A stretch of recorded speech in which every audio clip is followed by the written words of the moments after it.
예수님께서 제자들과 함께 3년 동안 공생의 기간을 보내셨죠. 3년 동안 함께 생활하셨고 또 그들에게 가르치셨고 쭉 사역에 오시다가 이제 그 사역을 마칠 때가 다가왔습니다.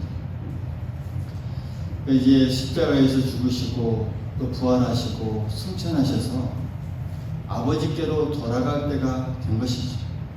다시 말씀드리면 이제 제자들과 헤어질 때가 된 것입니다. 제자들을 이 세상에 두고 떠나야 하는데 이 남아있는 제자들을 위해서 마지막으로 이 중보기도한 이 말씀이 요한복음 이 17장의 내용입니다. 17장은 예수님의 기도입니다. 그 제자들과 최후의 만찬을 마치시고 거기에 여러 가지 교훈을 주신 후에 이제 그 제자들을 위해서 마지막으로 하나님께 기도한 내용. 그래서 이 요한복음 17장을 대제사장의 중보기도라고 이렇게 말하죠. 예수님이 기도하신 내용들이 17장에 이렇게 쭉 내용이 적혀져 있습니다. 이 기도의 내용들을 쭉 보면 앞으로 이 세상에 남겨질 제자들의 그런 이 처한 상황들, 그러니까 그 처한 상황의 현실이 어떠한지를 하나님께 먼저 고백하고 또 그러한 이 제자들이 이 세상에 속하지 아니한 그 제자들, 예수님께서 세상에 속하지 아니한 것처럼 그 제자들도 세상에 속하지 아니했는데 앞으로 이 세상에서 그들이 이 미움을 받게 되는 그런 현실들이 앞으로 쭉 있어지게 될 것이다 라는 것, 그것을 쭉 이제 말씀하고 있습니다. 그래서 오늘 이러한 내용들을 우리가 쭉 보면서 예수님의 이 기도 내용들을 보면서 우리 또한 또 우리가 하나님 앞에 나아가야 할 모습이 무엇인지를 쭉 나아가야 하겠습니다. 사랑하는 성도 여러분, 교회와 성도는 이 세상에 속하지 않습니다. 할렐루야. 이 세상에 속하지 않습니다. 하나님의 말씀으로 거듭나고 새 생명을 얻어 하나님의 자녀가 되고 하나님의 백성 된 이 자들이 이제 하나님의 지배를 받게 되는 것이죠. 그러니까 하나님께 속하게 된다는 것이죠. 세상 속에 살고 있지만 그러나 이 세상에 속한 사람들은 아니죠. 이 세상 속에 살고는 있지만 세상의 가치관이나 지배를 받지 않습니다. 그런 자들이 바로 그리스도인들입니다. 세상의 풍조에 휩쓸리지 않고 세상의 죄악에 물들지 않고 세상을 따라가지 않고 세상의 기준을 따라가지 않는, 그러니까 완전히 다른 삶을 살아가는 사람들이 바로 성도들이고 교회라는 사실이죠. 교회가 세워지기 시작한 당시 이 로마의 이 사회상, 그러니까 로마 제국의 이 사회상은 말할 수 없이 부패하고 타락한 세상이었습니다. 초대교회가 점점 생겨나기 시작한 그런 이 사회의 그 무대가 바로 이 로마 제국이죠. 그 사회들은 말할 수 없이 부패하고 타락한 세상이었습니다.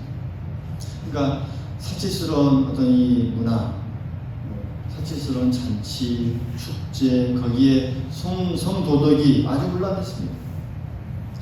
향락 문화가 발달하고 퇴폐하고 타락했습니다.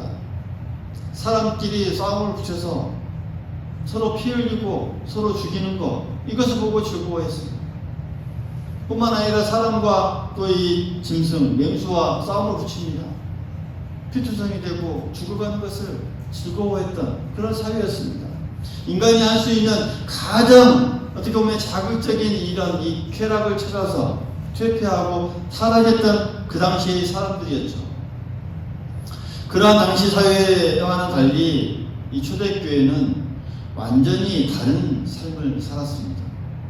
교회 성도들은 이 검소하고 건전한 삶을 살았고 순결하고 깨끗한 삶을 살기로 힘썼고 그렇게 살아갔습니다. 그러니까 한마디로 말씀드리면 거룩한 삶을 살아갔다는 것이죠. 거룩함을 향하여서는 나아갔습니다.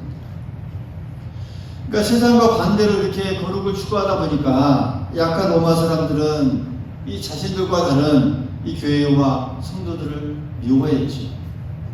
한편으로는 시기함도 있었을 것입니다. 어떤 사람들은 그렇게 살아가는 이 성도들을 비웃기도 했고 또 그런 이 고결한 삶을 비판했습니다. 그러니까 초대교회가 세상과 이렇게 달랐을 때 그때 이 교회는 이렇게 핍박을 받았습니다. 얼마나 핍박을 받았는지 정상적으로 이 집에서 삶을 살아갈 수도 없었고 정상적으로 교회에서 신앙생활을 할 수도 없었습니다. 그래서 들에서 토굴 속에서 또 지하 동굴에서 예배드리며 살았던 것이죠. 오늘날도 세계에서 이 교회와 성도들이 이 핍박을 받는 것이 많이 있죠. 단지 종교가 다르다는 이유로 미움받기도 하고 또 자기들 법에 어긋난다고 업신여김을 받고 때론 매를 맞고 감옥에 갇히기도 하고 죽임을 당하는 경우도 아직 있습니다.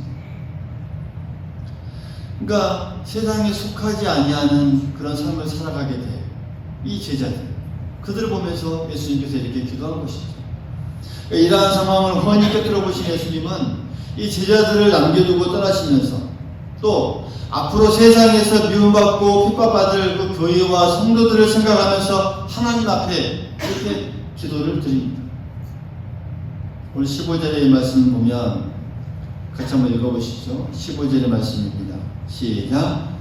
내가 비오는 것은 그들을 세상에서 데려가시기 위함이 아니요 다만 악에 빠지지 않게 보전하시기를 위함이니이다.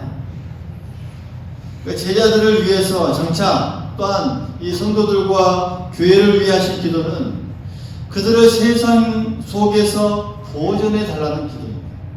그러니까 악한 세상 속에서 보호해 달라는 기도입니다. 여러분 정말 이 사랑하고 아끼는 제자들인데 여기 15절의 이 표현처럼 이 세상에서 데려가 달라고 하시면 될 것이 아닌가 우리가 이렇게 생각할 수도 있겠죠. 그냥 세상에서 데려가 주십시오 이렇게 우리가 생각할 수도 있겠죠. 왜? 가장 아끼는 그 제자들입니다. 예수님은 그렇게 하지 않았습니다. 그런 생각은 하나의 도피적인 생각이죠. 에녹과 엘리야를 데려가신 것 같이 하나님께 기도해서 불말과 불병거를 보내셔서 제자들을 데려가실 수도 있죠. 그러나 세상이 어렵다고 해서 이 도피하는 이러한 태도 하나님께서 원하는 생각이 아닙니다. 예수님도 아셨어요. 하나님의 뜻도 아닙니다. 그래서 예수님은 이 험한 세상에서 데려가 달라고 기도하는 것이 아니라 이 세상 속에 있지만 저들을 보호해 달라고 기도합니다. 죄악에 물들지 아니하고 죄악의 지배를 받지 아니하고 성도다운 삶을 그렇게 살아갈 수 있도록 보존해 주시도록 그렇게 기도하고 있는 것이죠. 여러분 우리가 주기도문에서 또 이렇게 기도하죠. 우리를 시험에 빠지지 않게 하시고 악에서 구하소서. 우리가 이렇게 주기도문 내용 중에 이런 기도 내용이 있죠. 그러니까 우리가 이 세상 속에 살고 있지만 세상의 이 지배를 받지 않고 물들지 않는 그런 삶을 살겠다는 것이죠. 그게 우리 고백이야. 사랑하는 성도 여러분, 우리가 이 세상 속에서 삶을 살아가고 있지만 우리가 이렇게 성도로서의 이 삶을 살아갈 수 있는 것은 하나님께서 보호하시기 때문입니다. 할렐루야. 불꽃 같은 눈동자로 우리를 살피시고 감찰하시고 지켜봐 주시고 때로는 꽉 붙잡아 주시고 그렇기 때문에 세상 속에서 우리가 늘 보호받고 있는 것이죠. 그렇지 않으면 언제라도 우리는 세상의 지배를 받는 그런 사람이 되고 맙니다. 하나님께서 우리를 보호하고 계십니다. 할렐루야. 불꽃 같은 눈동자로 우리를 살펴보시고 권능의 손으로 우리를 붙잡고 계심을 우리 모두 믿을 수 있기를 간절히 소망하겠습니다. 그리고 오늘 예수님은 세상 속에서 이렇게 보존해달라고 기도하실 뿐만 아니라 좀 더 나아가 더 적극적으로 기도하십니다. 그 내용이 17절에 나와 있죠. 그들을 진리로 거룩하게 하옵소서. 할렐루야. 거룩하게 하옵소서. 그러니까 거룩하게 해달라는 것이죠. 거룩을 향해 나아가게 해달라는 것이죠. 좀 따라해 보십시다. 거룩하게 하옵소서. 거룩하게 하옵소서. 여러분, 이 땅에 살아가고 있는 우리들, 이 성도들과 이 교회는 거룩해야만 합니다. 거룩해야만 합니다. 왜요? 하나님께서 거룩하시기 때문입니다. 하나님께서 거룩하시기 때문에 우리는 그 거룩해야 돼요. 거룩을 따라가야 돼요. 거룩하신 하나님께서 우리를 죄 가운데서 걷어주시고 구원해 주시고 다 씻겨주시고, 그리고 하나님처럼 하나님같이 거룩하기 원하십니다. 그래서 교회와 성도들은 이렇게 거룩해야 합니다. 또 우리가 거룩해야 하는 것은 하나님의 나라가 거룩한 것이기 때문입니다.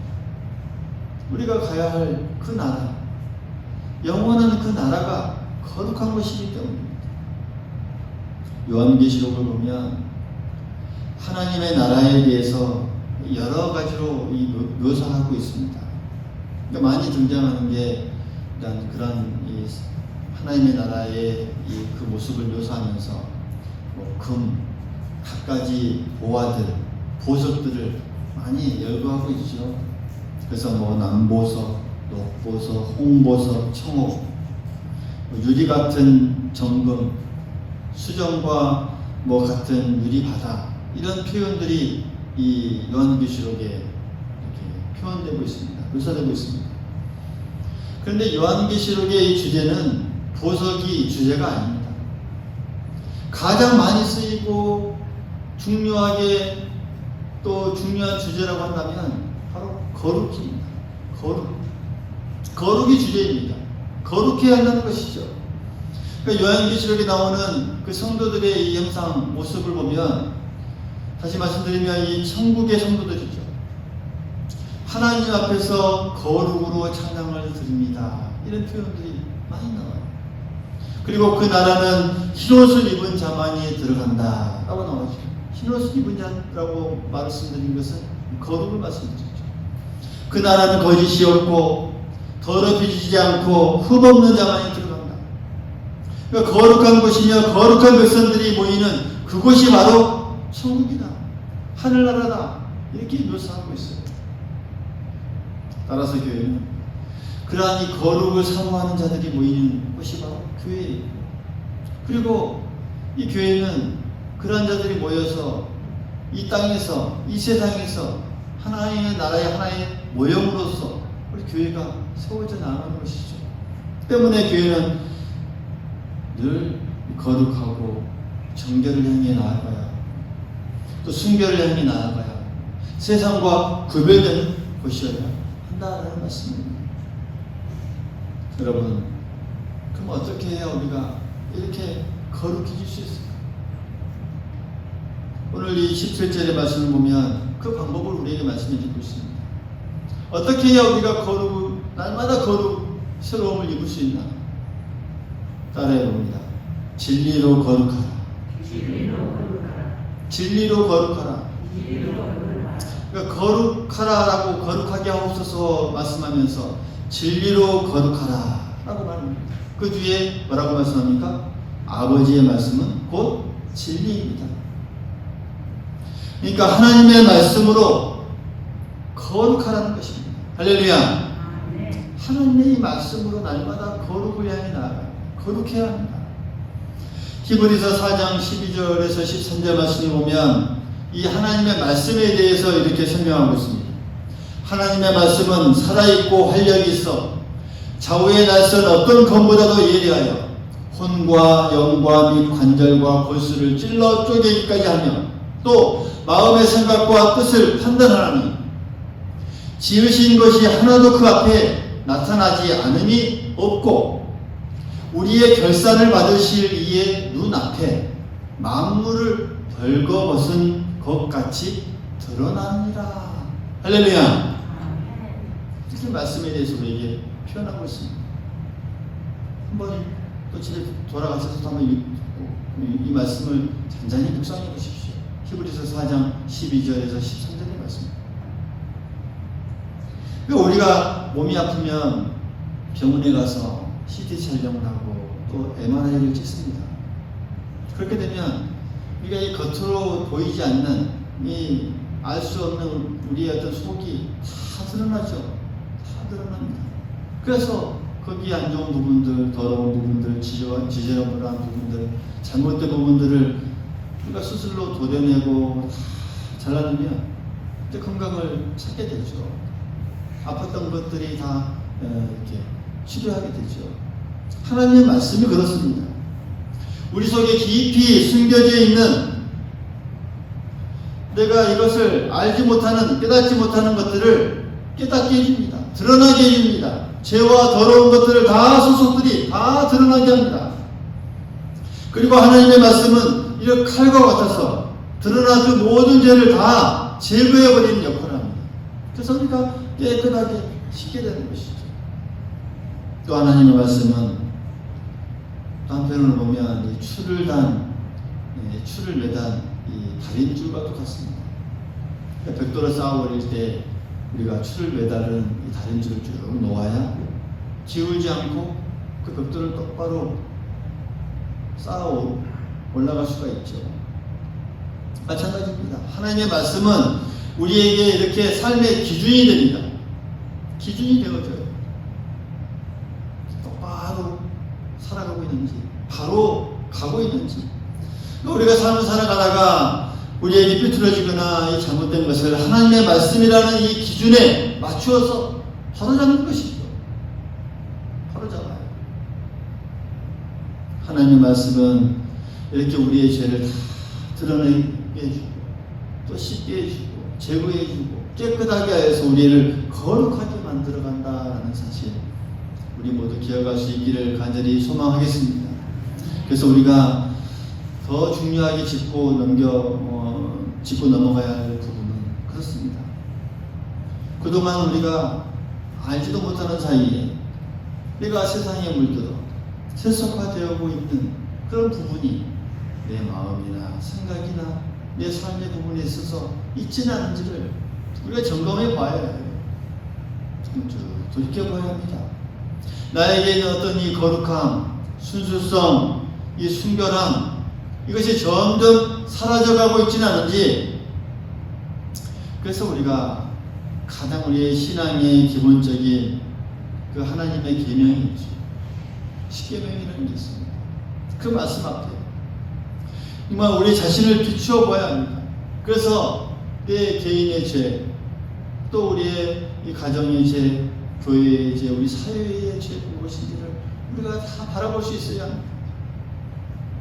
그래서 말씀에 비추어 보면 그러한 이 죄들이 얼마나 더러운지 다 낱낱이 드러납니다. 더럽고 추한 것들이 다 드러나게 합니다.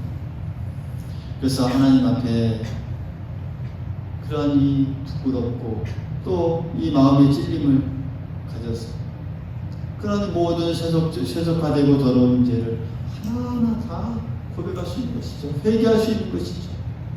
마치 대청소를 하는 것 같이 정말 구석구석 하나하나 먼지와 더러운 것들을 다 하나씩 털어내고 또 씻어내고 제거하고 닦아내므로 그래서 우리 앞에서 이 거룩함을 회복해 나아가야 한다는 것이죠.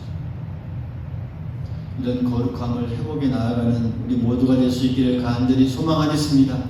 하나님의 말씀이 우리의 삶에 비추어서 기준이 되고 그것을 통하여서 우리의 모든 것들을 다 드러내서 하나씩 제거하고 씻어내는 그런 거룩함을 날마다 정말 회복해 나아가는 우리 모두가 되어야 하겠습니다.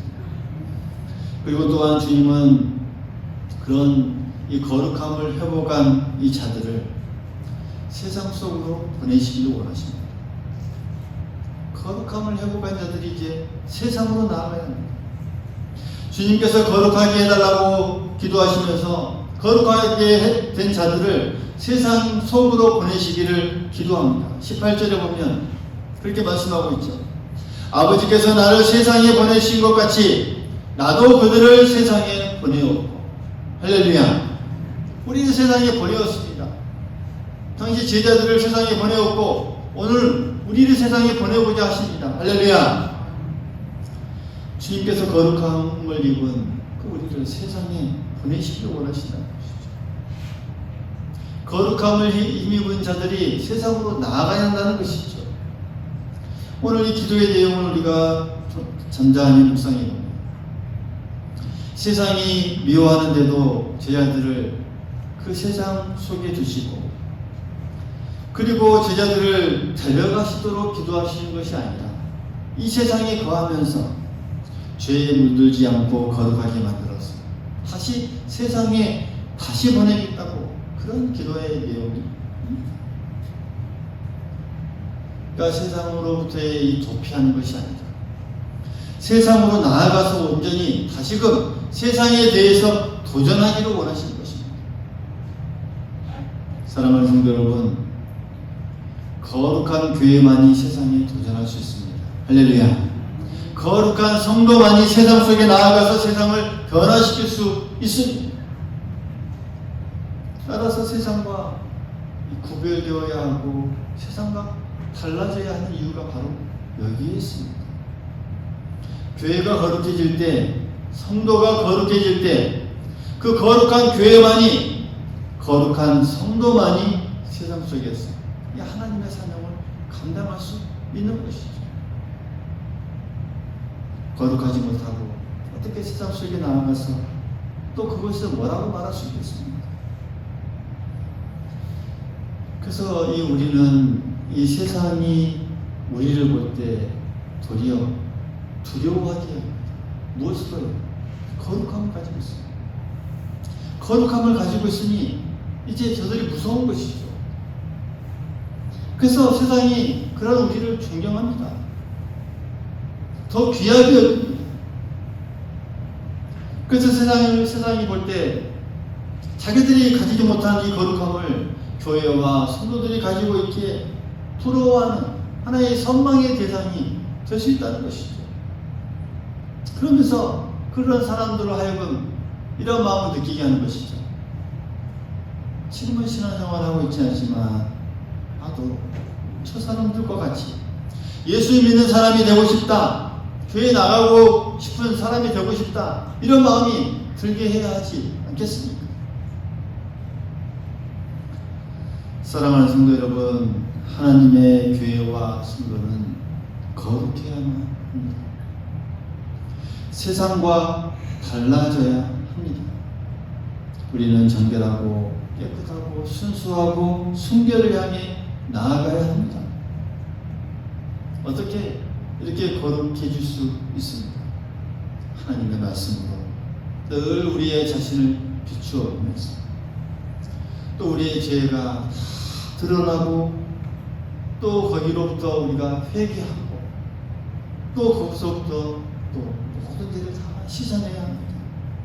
철저히 씻어내야 이 거룩함을 회복할 수 있습니다.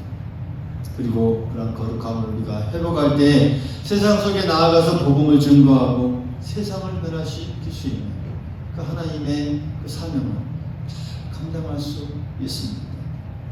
거룩한 교회로 돌아갑시다. 세상을 변화시킬 수 있는 순결하고 깨끗한 교회로 나아갑시다. 거룩한 성도로 나아가십시다. 거룩한 성도가 되십시다. 거룩함을 회복할 수 있기를 간절히 소망하겠습니다. 거룩하고 순결한 성도가 되어서 세상 속에서 그 주님의 사명을 감당할 수 있는 우리 모두가 될 수 있기를 간절히 소망하겠습니다.